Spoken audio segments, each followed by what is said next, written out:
গার্নিশি order, তোমাদের অনেকের কাছে আই থিঙ্ক এটা নতুন একটা word. What is garnishee order? দেখে নিই একটু কি বলা আছে। ল্যাটিন শব্দ গ্র্যানাইন থেকে মূলত গার্নিশি শব্দটির উদ্ভব ঘটেছে।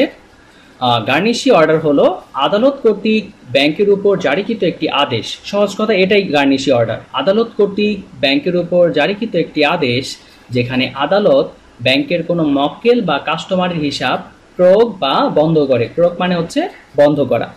কেন স্যার বন্ধ করে বা কি এটার ইতিবৃত্ত, তো একটা যদি আমি এক্সাম্পল দেই তাহলে তোমাদের ব্যাপারটা বুঝতে সুবিধা হবে। ধরো তোমার একজন দেনাদার আছে যার কাছ থেকে তুমি 5 লক্ষ টাকা পাও, তার সেটা 3 মাস পরে দেওয়ার কথা, বাট সে 3 মাস সময় পার হয়ে যাওয়ার পরও সে তোমাকে টাকাটা দেয়নি। তুমি তাকে কয়েকবার বলার পরেও সে টাকাটা দিতে অস্বীকৃতি জানাচ্ছে, যদিও তোমার কাছে প্রমাণ রয়েছে যে সে তোমার কাছ থেকে 5 লক্ষ টাকার পণ্য ক্রয় করেছিল। এমত অবস্থায় তোমার আদালতের শরণাপন্ন হওয়া ছাড়া কিন্তু আর কোনো উপায় নেই, যেহেতু সে অস্বীকার করছে। তো সে অবস্থায় তুমি সেই ধারে মাল যে বিক্রি করেছো সেই বিক্রির দলিল নিয়ে তুমি, বা যেটাকে বলছি আমরা প্রাপ্য বিল নিয়ে আদালতে শরণাপন্ন হলে আদালত যদি সেটা সঠিক মনে করে যে না সত্যি ঘটনাই, সেক্ষেত্রে আদালত ওই ব্যক্তির ওই মুহূর্তে ব্যাংক হিসাব বন্ধের জন্য তার ব্যাংকে একটা নোটিশ বা আদেশ পাঠায়। এই নোটিশ বা আদেশটা কি বলা হচ্ছে? গার্নিশি অর্ডার। আই থিঙ্ক তোমরা এবার বুঝতে পেরেছো ব্যাপারটা, যে গ্রাহকের হিসাব বন্ধ করার জন্য কেন আদালত তার আদেশ জারি করে, মূলত এই ক্ষেত্রে আদেশ জারি করে। তো এই জন্য গার্নিশি অর্ডারের পক্ষ থাকে মূলত 3টা। কয়টা পক্ষ থাকে? 3টা। একটা হচ্ছে গিয়ে পাওনাদার, আই মিন তুমি যে টাকা পাও, দেনাদার যার কাছ থেকে টাকা পাও, এবং হচ্ছে গিয়ে ব্যাংক।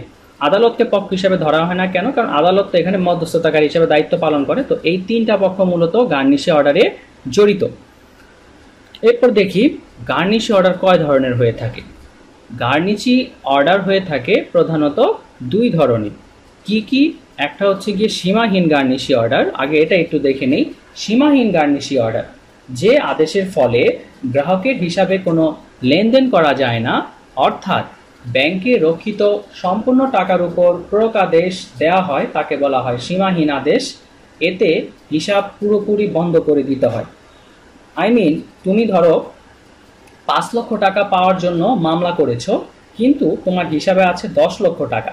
তো সীমাহীন আদেশের ফলে দেখা যাবে তুমি তোমার ওই হিসাবে কোনো প্রকার লেনদেন আর করতে পারতেছো না। আই মিন, ব্যাংক সিম্পলি বললো কি, ওর হিসাবটাকে ফ্রিজ করে দাও। এই ব্যাপারটা ইংরেজিতে বলা হয় ফ্রিজ করে দেওয়া।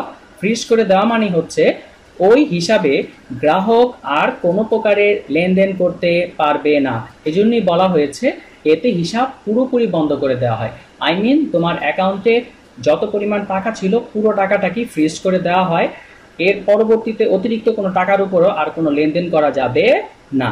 এই ব্যাপারটাকে আমরা বলছি সীমাহীন আদেশ। আর এরপরে আছে হলো গিয়ে সীমাবদ্ধ আদেশ। যদি আদালত কর্তৃক প্রদত্ত আদেশটি নির্দিষ্ট পরিমাণ অর্থের উপর জারি করা হয়, তখন তাকে বলা হয় সীমাবদ্ধ আদেশ। এতে হিসাব চালু থাকে এবং অতিরিক্ত অর্থের উপর লেনদেন করা যায়। খেয়াল করে দেখো, নির্দিষ্ট পরিমাণ অর্থ।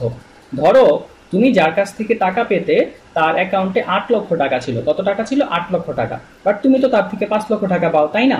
তো সেক্ষেত্রে আদালত কি করবে, যে ব্যাংকের নির্দেশনা জারি করবে যে তার অ্যাকাউন্ট থেকে যেন কোনো মতেই তার অ্যাকাউন্ট ব্যালেন্স 5 লক্ষ টাকার নিচে না নামে।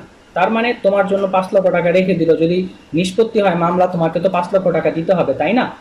অতিরিক্ত যে 3 লক্ষ টাকা আছে, সেই 3 লক্ষ টাকা সে লেনদেন তুলতেও পারবে, আবার চাইলে নতুন কেউ তার হিসাবে টাকা জমাও দিতে পারবে, তাতে কিন্তু কোনো সমস্যা নাই।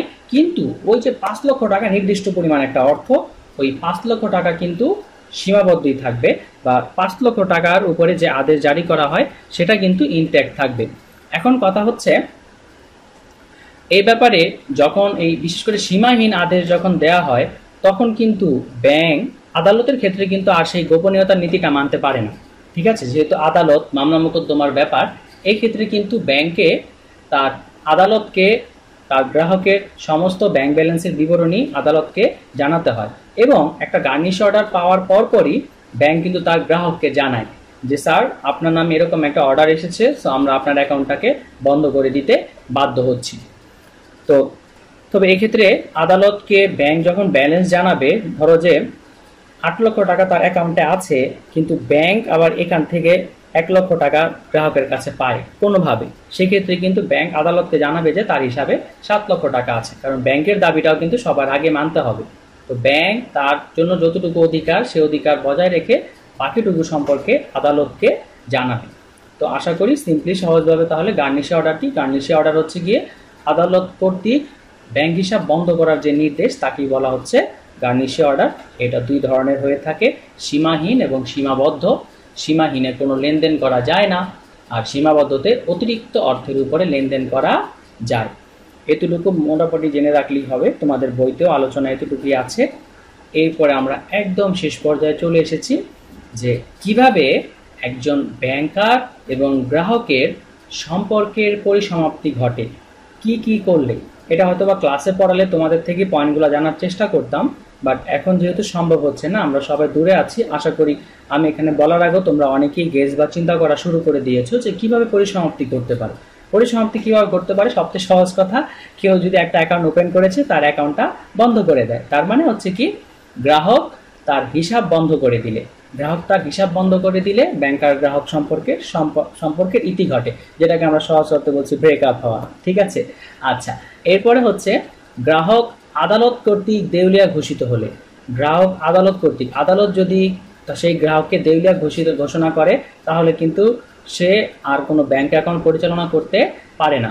তারপর কি, গ্রাহক পাগল বা মারা গেলে বা মস্তিষ্ক বিকৃতি ঘটলে তার ব্যাংক হিসাব শেষ করে দিতে হয় বা বন্ধ করে দিতে হয়। দেন হচ্ছে গিয়ে একটু আগে আমরা দেখলাম সীমাহীন গার্নিশি আদেশ জারি করলে, আমরা একটু আগে দেখেছি যে সীমাহীন গার্নিশি আদেশ জারি করলে কিন্তু সেই হিসাবটা পুরোপুরি বন্ধ হয়ে যায়, তা সেই হিসাবে কিন্তু আর কোনো লেনদেন করা যায় না।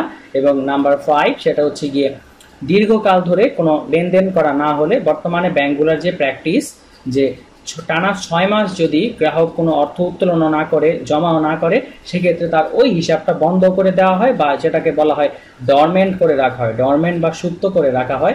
ওই হিসাবে আর লেনদেন করতে পারবে না। গ্রাহকের হিসাবে টাকা থাকলেও নতুন করে অ্যাকাউন্ট খুলতে হবে, সেই অ্যাকাউন্টে দরকার হয় ওই ডরমেন্ট হিসাবে টাকাটা ট্রান্সফার করা হবে। তো মূলত এই 5টা কারণে, আরও কারণ থাকতে পারে, আলাদা ব্যাংকের নিয়ম কানুন নামটা না মানলে বা সামথিং লাইক দ্যাট।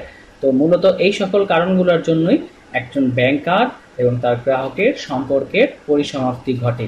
এবং সেই সাথে আমাদের এই প্রথম অধ্যায়েরও আজকে ক্লাস শেষ হলো বা আলোচনা শেষ হলো।